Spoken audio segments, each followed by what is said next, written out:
In 1945, the city of Oakland, California recorded a population of 405,301 people. It was the western terminus of the Transcontinental Railroad, a manufacturer of automobiles since 1916, and so productive in its industrial base that the country had settled on a name for it: the Detroit of the West. More than 50 assembly and component plants ran in its flatlands. Its port handled the freight of an entire ocean. Its shipyards built and repaired vessels around the clock with federal money pouring in, and a second great migration of workers arriving from Texas, Louisiana, Arkansas, and Mississippi to take the shifts. In 1992, the same city recorded 175 homicides in a single year. Its per capita murder rate ran at twice that of New York. For 3 decades, Oakland appeared, with a regularity that had stopped surprising anyone, on the lists of the most dangerous large cities in the United States. The distance between those two facts, peak and bottom, arsenal and ruin, is not simply a story of industry leaving.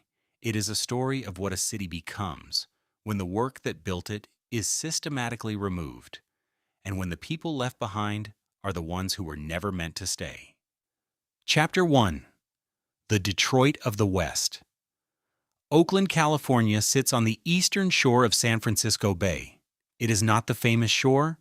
That is across the water, a mile or two by ferry, where San Francisco climbs its hills above the fog, and its name appears on the maps that people think to frame. Oakland is the flat shore, the working shore, a strip of level ground at the base of the East Bay Hills, where the land falls gently to the water and the water runs deep enough, close enough to the shore, that large ships can dock without fanfare. That geography is not beautiful the way San Francisco's geography is beautiful. It is useful in a way that for the better part of a century generated more wealth than beauty ever could. The bay here is not a barrier. It is a funnel. Everything moving between the Pacific Ocean and the American interior, freight, passengers, livestock, machinery, the raw materials of a continent, and the finished goods going back, had to cross through this narrowing of water. San Francisco stood on the peninsula, surrounded on 3 sides by bay and ocean, with hills that made large-scale industry difficult and waterfront already congested by the time the railroads arrived. Oakland had room. Oakland had flat land that ran for miles along the estuary, land that could take a rail yard, a factory floor, a ship repair yard, a cannery the size of a city block. Oakland had the deep water anchorage the ships required, and the level grade the locomotives required, and the direct line east through the mountain passes toward the Central Valley, and beyond it the rest of the country. That combination, deep water and flat land, bay access and rail corridor, was not an accident. It was a geographic argument. For 100 years, the argument was decisive. The same shore that built the city would later be unable to save it. That is the dissonance at the center of Oakland's story. The flat land could absorb industry because it offered no resistance, no hills to climb, no canyon walls to thread a rail line through, no natural barrier to the sprawl of warehouses and assembly plants and foundry floors. When the industry left, for the same reason, there was nothing to stop that departure either. The flat shore is indifferent. It gave Oakland its advantage without sentiment, and it took the advantage back without apology. To understand what was lost requires understanding first what was built. At its peak in 1945, Oakland held 405,301 people. It was the western terminus of the Transcontinental Railroad, the hub of the Pacific Coast freight network, and the manufacturing center the country called, without irony, without exaggeration, the Detroit of the West. It built cars and ships and ran one of the busiest ports on the Pacific. It built things, moved things, repaired things, and sent things on. By the early 1990s, the same city recorded 175 homicides in a single year, a per capita murder rate that ran at twice that of New York. Twice. The distance between those two facts, between industrial giant and national warning is the whole of what follows. It is a story that begins the way these stories almost always begin, with geography. Not with a decision or a disaster or a single act of greed or policy, but with the shape of the land and the behavior of water and the accidents of transportation that made one particular place on one particular bay into something the rest of the continent could not afford to ignore, the place where the continent's rail ended and the bay's deep water began.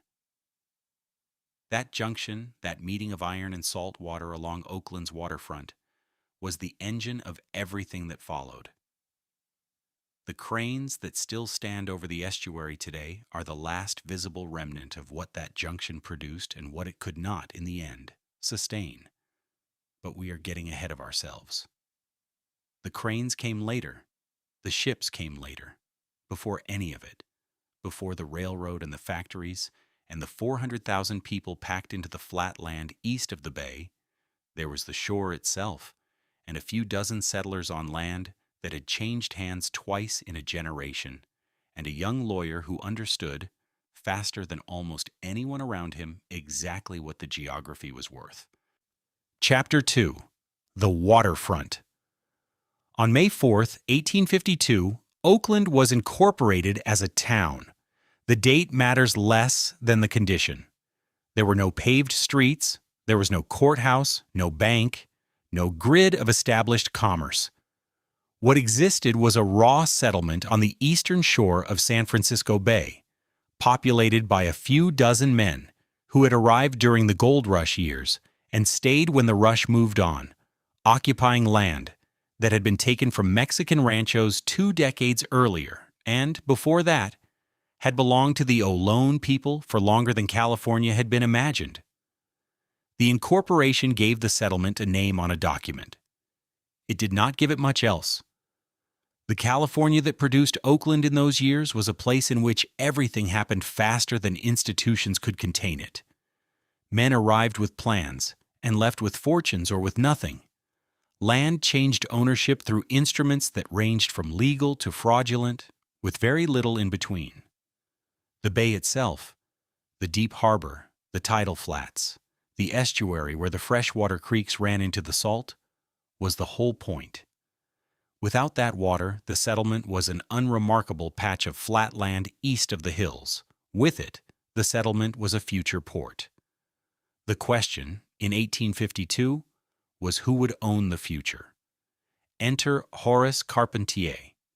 He was a young New York lawyer who had come west with the rush and had understood, faster than almost anyone around him, that the real money in a frontier town was not in the ground, but in the paperwork. He helped to engineer the town's incorporation. He helped organize the board that would govern it. And then, in one of the more audacious maneuvers in the early history of California municipal law, he had that same board grant him exclusive control of the entire Oakland waterfront, every wharf, every landing, every inch of the bay shore, in exchange for 3 wharves and a promise to build a schoolhouse. An exchange written into the official record of a town that had existed, legally, for less than a year. Carpentier got the wharf contract, he got the franchise, he got the waterfront. The schoolhouse took years. When the citizens of Oakland grasped what had happened, grasped that the single most valuable asset their town possessed had been transferred to one man's private control before the town had drawn its first full breath, they voted him out of office in 1855, threw him out decisively, with the fury of people who have been outmaneuvered and know it. But the legal instruments held. The waterfront remained tangled in private claims and contested franchises for decades after Carpentier himself had ceased to matter. You could remove the man. You could not easily undo what the man had done. That was the original sin of Oakland. Not violence, not neglect, not the ordinary corruption of a frontier settlement. Those were everywhere. The particular sin was this, the thing the whole future depended on, the deep water and the level shore where the continent's commerce would eventually arrive, was given away by maneuver rather than built by plan. Carpentier did not steal the waterfront in the night. He took it in daylight through incorporation documents and board votes, and he took it before the town had lived long enough to know what it was worth, before the settlers understood what they had, before anyone could stop him. It would not be the last time Oakland's geography outran Oakland's institutions. By the late 1850s, the settlement had grown into something recognizably urban: shops, a newspaper, churches, the commerce of a working bay town.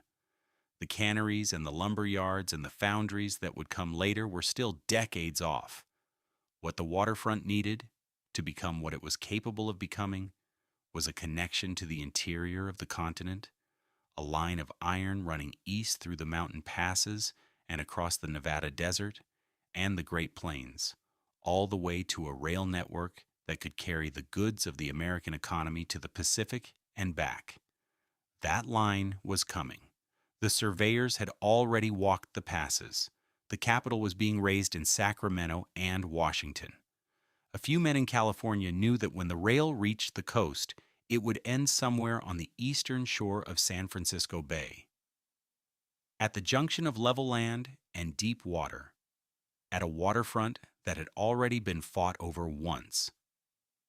The railroad was coming west, and whoever held the waterfront would hold everything. Chapter 3: The End of the Line. In 1869, the Central Pacific Railroad made a decision that would reorder the western edge of the American economy.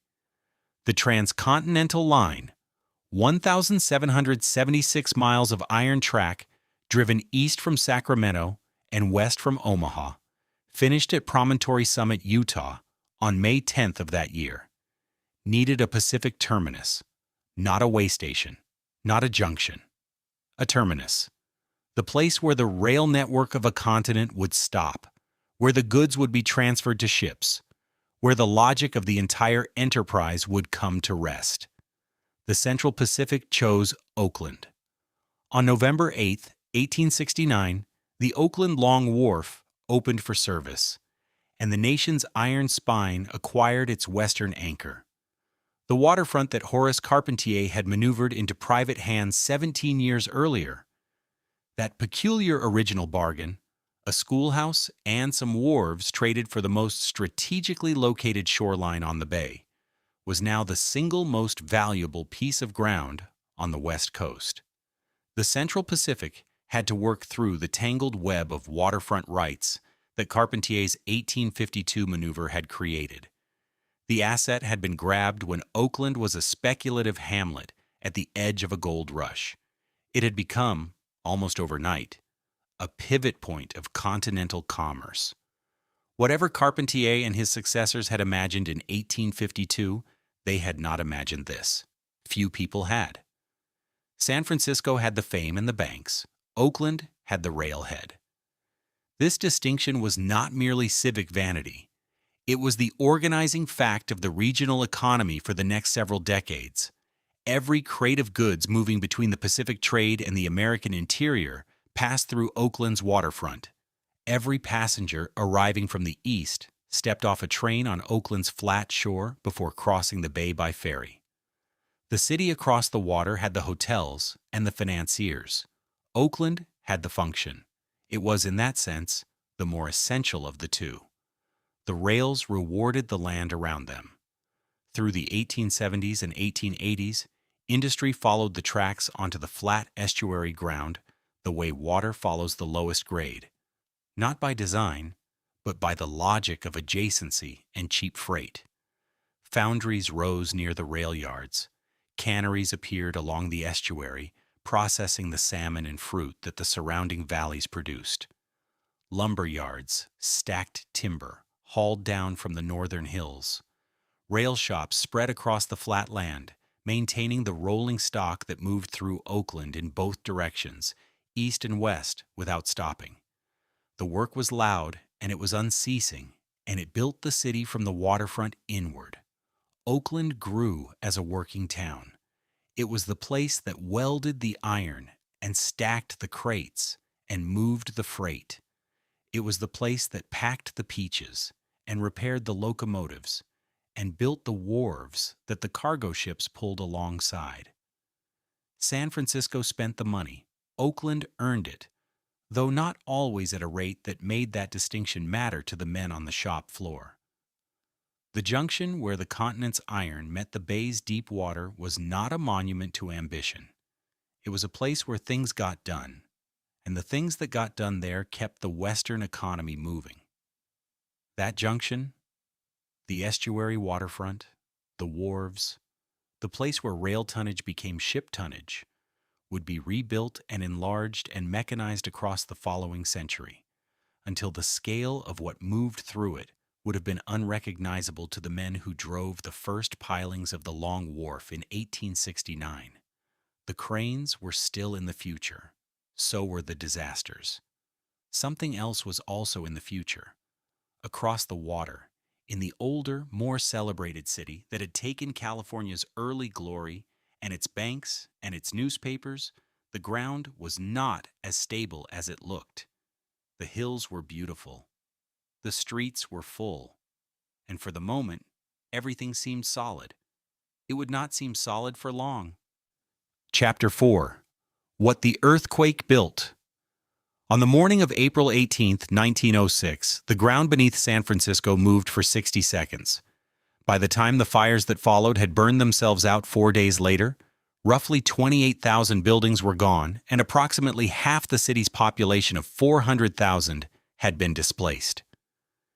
The exact count of the dead remains contested, but the displacement was immediate and measurable. Ferries crossed the bay in both directions for days, and the people who stepped off at Oakland's waterfront carried what they had managed to carry. An estimated 150,000 of them came. Many stayed the night. Many stayed the month. Many stayed the decade. Many never left. Oakland's population, recorded at somewhere near 67,000 in 1900, had climbed to approximately 150,000 by the 1910 census. That doubling was not organic growth. It was the compressed consequence of a catastrophe 14 miles across the water. Factories whose buildings had shaken loose their foundations relocated to the flatter, firmer ground of the East Bay. Banks reestablished offices on streets that had not cracked. Merchants who had watched their inventories burn found warehousing on the estuary and did not move back. The disaster that unmade San Francisco made Oakland, quietly, without announcement, the way advantage always accumulates, by being in the right place when the wrong thing happens somewhere else. The city absorbed the influx the way industrial cities absorb everything, by building more, faster, and without much deliberation. The flat land along the estuary filled. The rail yards expanded. The canneries, already large, grew larger. And then, in 1916, East Oakland received something that would define the next half-century of its character. General Motors opened a Chevrolet assembly plant in East Oakland that year. The first automobile factory on the West Coast. It would run for 47 years. The same year, 1916, Fagiol Motors began production in East Oakland.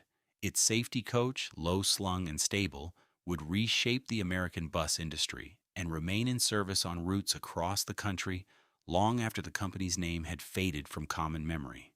Durant Motors followed in 1921. Then came Star, then Willys Overland.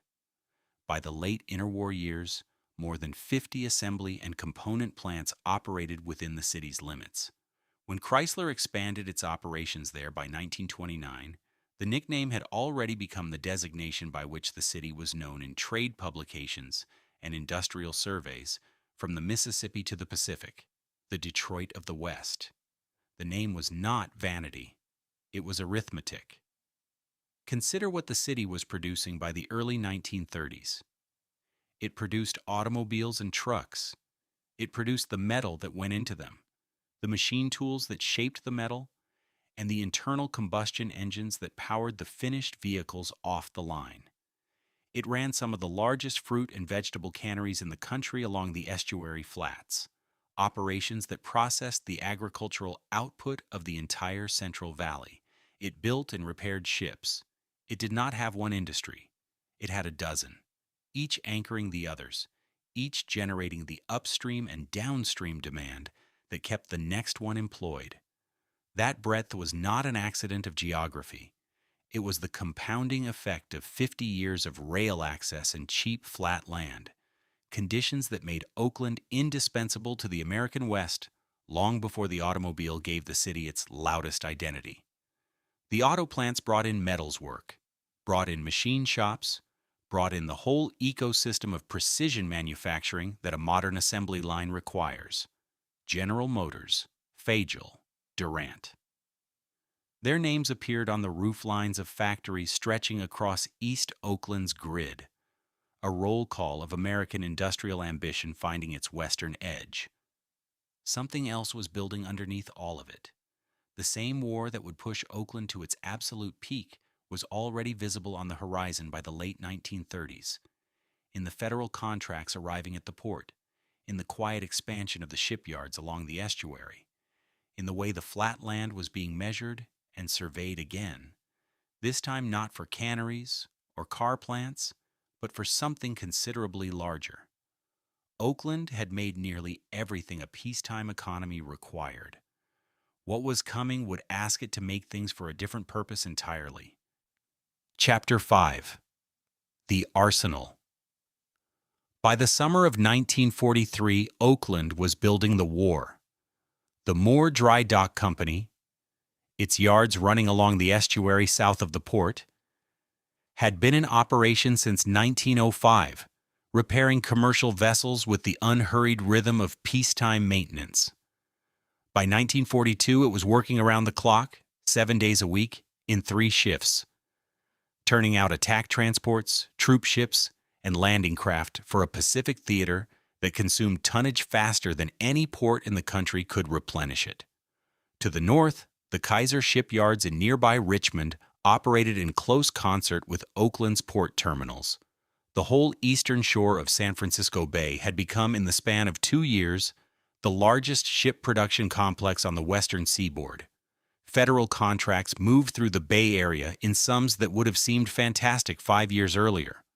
Oakland's rail terminus, the same set of tracks that the Central Pacific had planted at the waterfront in 1869, now moved soldiers and war material in a volume the original builders could not have imagined.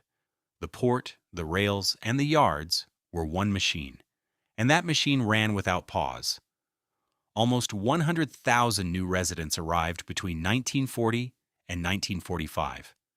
They came by train, by car, by Greyhound, through the mountain passes from the east and up from the southwest, drawn by work that paid wages and asked no questions about where a man had come from. The 1945 Special Census. Conducted as the Pacific War was drawing to its close, recorded 405,301 people living in Oakland. It was the highest number the city would ever reach. That fact was not visible in 1945. It felt, from the inside, like the beginning of something. The Second Great Migration brought tens of thousands of black workers west from Texas, Louisiana, Arkansas, and Mississippi, recruited directly for the shipyard jobs that white California had decided, under the pressure of wartime necessity, to make available. The black share of Oakland's population had stood at roughly 3% in 1940. By 1945, it was approaching 12% and still climbing. For many of the men and women who made that journey, the arithmetic was straightforward: a train ticket west, a hiring hall on the waterfront, and a wage, a union wage often under the terms the International Brotherhood of Boilermakers had negotiated with the yards.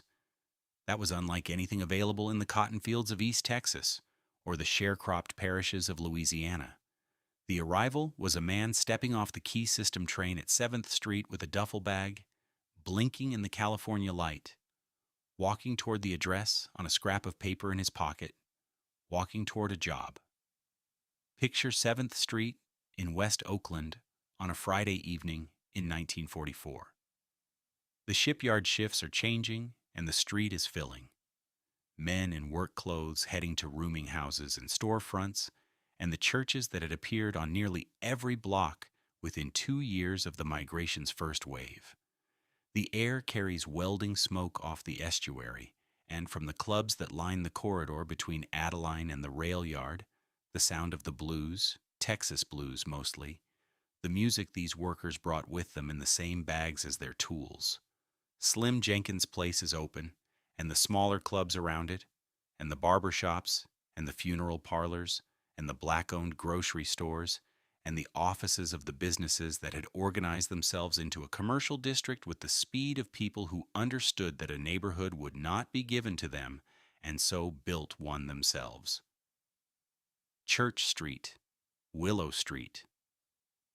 The sound of a piano through an open door, a horn above it. Men and women who had been sharecroppers 2 years earlier and were now industrial workers, earning industrial wages, walking home through a neighborhood that was, in the only way that mattered, theirs. 7th Street on a Friday evening in 1944 was not a symbol. It was a place where something real was being built, and the building was visible. The music running down the corridor, Texas Shuffle, New Orleans Jump, the sound of a culture in transit and in the act of arriving, was the sound of a community that intended to stay. But high water, as Oakland already knew, does not announce itself when it turns.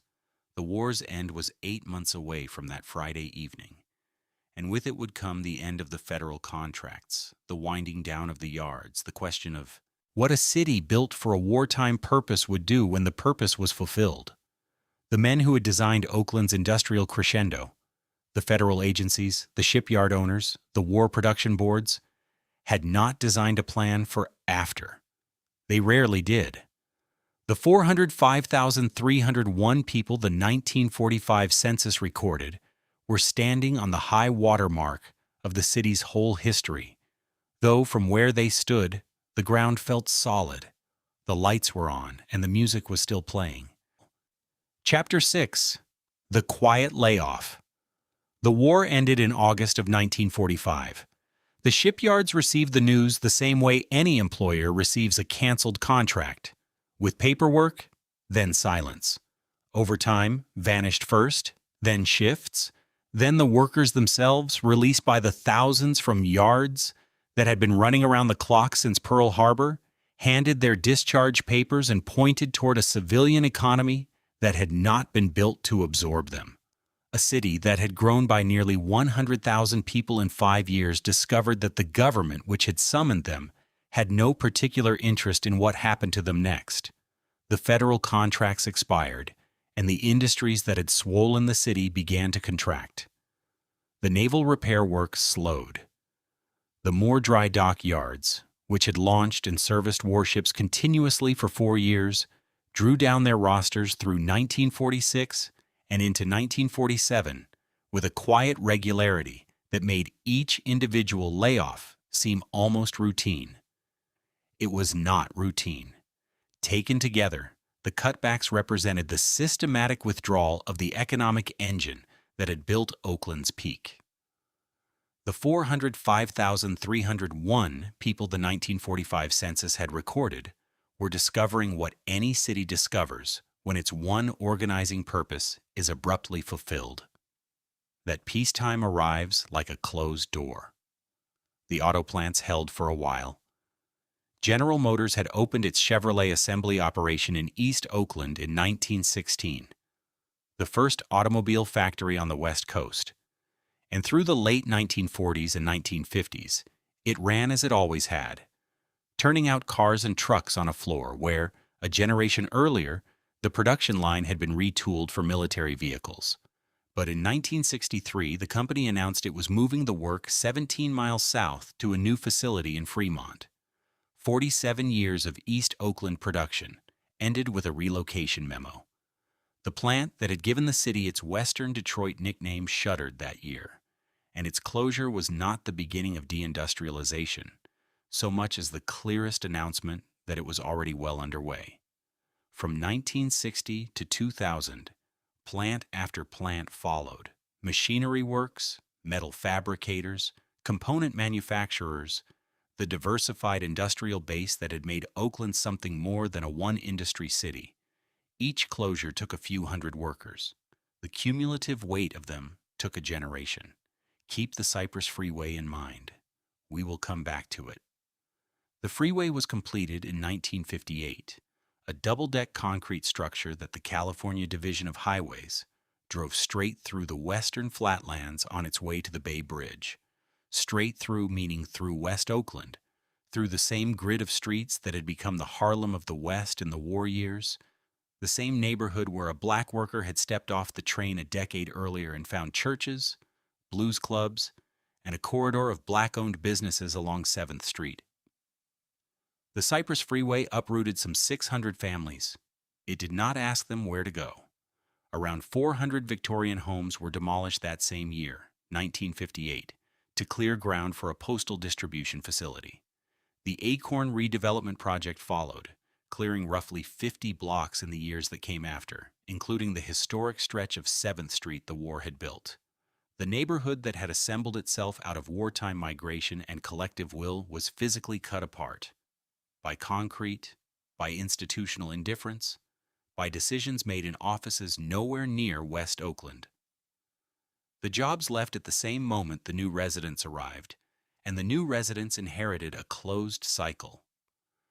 White families moved to the suburbs in Alameda and Contra Costa counties through the 1950s and 1960s, taking the tax base with them. The black share of Oakland's population climbed from roughly 3% in 1940 to nearly half by 1980. Redlining kept home equity out of reach. Shrinking employment kept wages out of reach. Neighborhoods that had been assets became liabilities, starved of municipal investment at exactly the moment they needed it most. It was not a conspiracy so much as a system operating as designed. The money followed the people who could carry it, and the people who could not were left in the buildings the money had abandoned.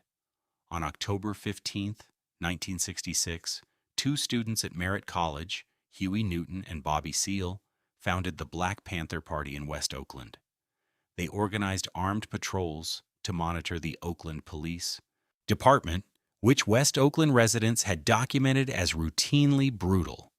They wrote a 10-point program demanding jobs, housing, and an end to police violence. They ran a free breakfast program that fed thousands of children who were showing up to school hungry in a city that had once employed their parents at living wages. The Panthers were not born from ideology in the abstract. They were born from specific material conditions. Closed plants, demolished neighborhoods, a freeway through a community's heart. A generation of people locked out of the prosperity the war had briefly made available. The lights along 7th Street were mostly out by then. What came next arrived into that darkness. Chapter 7. The Most Dangerous City. When the legal economy contracts far enough, another one moves in to fill the space it leaves. It does not announce itself. It does not hold a ribbon-cutting or file incorporation papers. It occupies the vacancy the way weather occupies a vacuum, because the vacancy exists, and the pressure is there, and that is what pressure does. Into the hollowed East Oakland of the late 1970s came Felix Mitchell. He was known as the Cat, a name that carried authority on the streets he grew up on. And what he built over the following years was something that law enforcement officials later described as the country's first large-scale street gang-controlled drug operation. The '69 mob was not a loose arrangement of corner dealers.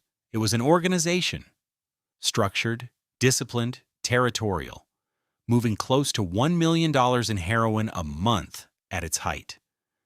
Mitchell understood distribution the way the auto plants had understood distribution, routes, hierarchies, reliable output.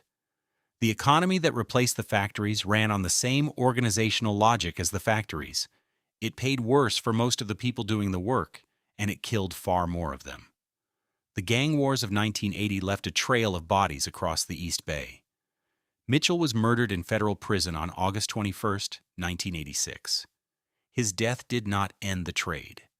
It scattered it into smaller operations, each harder to trace. And the volume of drugs and violence on Oakland streets climbed higher after he was gone than it had been before. The numbers accumulated with the patience of a ledger. By the late 1970s, Oakland's per capita murder rate already ran at twice that of San Francisco, twice that of New York. In 1983, the press was calling it the crime capital of the Bay Area. The homicide count kept rising through the years when the last auto plants finished closing, rising through the years when the crack epidemic reshaped every street economy in urban America, rising until 1992, when Oakland recorded 175 killings in a single year. For 3 decades, the city appeared again and again on the lists of the most dangerous large cities in the United States, not once, not as an aberration, again and again. And then, on October 17, 1989, the earth moved. The Loma Prieta earthquake struck at 5:04 in the afternoon, when the upper deck of the Cypress structure was carrying rush-hour traffic. The structure held for a moment, then the upper deck fell onto the lower, and 42 people died in their cars in the seconds it took the concrete to settle. The Cypress structure, remember it, was the same double-deck freeway that had been driven through West Oakland in 1958. The same elevated roadway that had displaced 600 families and erased the last contiguous blocks of 7th Street. The thing that had cut the neighborhood apart now fell on it. It lay across the flatlands of West Oakland for months before demolition crews could clear it. The neighborhood severed by its construction was now buried under its collapse. 2 years later, on October 19, 1991, the hills above Oakland caught fire. A firestorm moved through the Oakland Hills with the speed of a dry wind in October. It killed 25 people. It destroyed 2,843 houses and 437 apartments. It burned across more than 1,500 acres before it was contained, leaving a hillside that had been one of the most densely settled residential neighborhoods in California looking in the immediate aftermath like something cleared on purpose. Fire above in the hills, collapse below in the flatlands. The two disasters arrived within 2 years of each other, as if the city's misfortunes had found a rhythm. The national image of Oakland in the early 1990s was the image of a place where catastrophe was not occasional, but structural, not a departure from ordinary conditions, but a feature of them.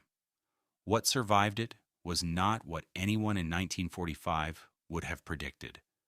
The wartime city, the factories, the shipyards, the clubs along 7th Street, the dense working neighborhoods that the industrial economy had built and sustained, most of that was gone. What remained was quieter, less visible, and in some ways more durable. Down on the estuary, in the distance from the flatlands, the cranes still moved. They had been moving through all of it. They were still moving when everything else had stopped. Chapter 8: What Remains? The port that the war had made did not die when the war ended. It reinvented itself in a way that the rest of the city could not. In 1962, the Port of Oakland signed a lease with Sealand Service. The company that had proved a steel box of standard dimensions could be loaded onto a ship mechanically, stacked and counted, and moved across an ocean without 1,000 hands touching the cargo. Oakland became the first major West Coast port to build terminals designed for container shipping. Within a decade, it was among the largest container ports in the world, processing a volume of goods that would have stupefied the men who built the Long Wharf in 1869. The flat shore had remade itself again. The junction where the continent's iron met the bay's deep water was now the junction where the world's goods moved through the bay and onto ships, and the scale of that movement only grew. The port did not decline. The port thrived. What did not thrive was the surrounding city. Containers move on cranes, not on the backs of longshoremen. Where the waterfront had once employed thousands of dock workers, men whose wages circulated through West Oakland's shops and clubs and rooming houses, men who had built that estuary economy shift by shift. The new port needed fewer than 100 workers to move what had required several thousand before. The machinery did the work. The jobs did not return. The port generated wealth on a scale the old waterfront could not have produced. That wealth did not stay in Oakland. It moved through Oakland, the way freight moves through a terminal, efficiently, without stopping. The population tracked the failure. From the wartime peak of 405,301 in 1945, the count fell through the following decades to a trough near 339,000 by 1980. Then the Bay Area's technology economy expanded east across the water, and by the 2020 census, Oakland had climbed back to 440,341. The number looks like recovery. What it obscures is this: the same rising rents that brought new residents in pushed many of the black families the war had brought west straight out. The community that had assembled itself out of migration and will and the wages of the shipyards, that community was displaced a second time, not by a freeway or a demolition order, but by the cost of staying. The mechanism was different. The result was the same. The auto plants are gone. The shipyards are quiet. The clubs of 7th Street are mostly memory. A few buildings standing, most of the corridor absorbed into the silence of a neighborhood that the industrial economy made and then unmade. The Black Panther Party is a museum exhibit on International Boulevard. Slim Jenkins' place is a parking lot. Felix Mitchell's name appears in criminology textbooks. What the wartime city built across those flat acres, the foundries and assembly floors, the dense working neighborhoods, the music rising from the open doors, was dismantled piece by piece over 50 years, each piece replaced by nothing equivalent, each closure a small subtraction that compounded into the whole account. The violence broke downward, finally, in the mid-2020s. Oakland recorded a historic drop in homicides in 2025, with overall crime falling sharply into 2026. Residents who had lived through the worst decades received this news with the particular wariness of people who have watched good numbers reverse before. It is not disbelief. It is memory. Memory is a reasonable response to this city's history. The cranes are still there. They stand over the estuary where the Transcontinental Railroad once made its western terminus. Tall gray machines above the water, loading the world's goods into the steel boxes that move on ships to every coast. They are the one structure on that waterfront that every era of Oakland has shared. The railroad city, the war city, the burned city, the city the country wrote off, the city still arriving. The shore is flat and the cranes are visible from the Bay Bridge, from the ferry, from the hills above, turning in the light. A working city on its flat ground across from the prettier one, a place the railroad made and the country first admired and then feared, loading ships as the sun goes down over the water.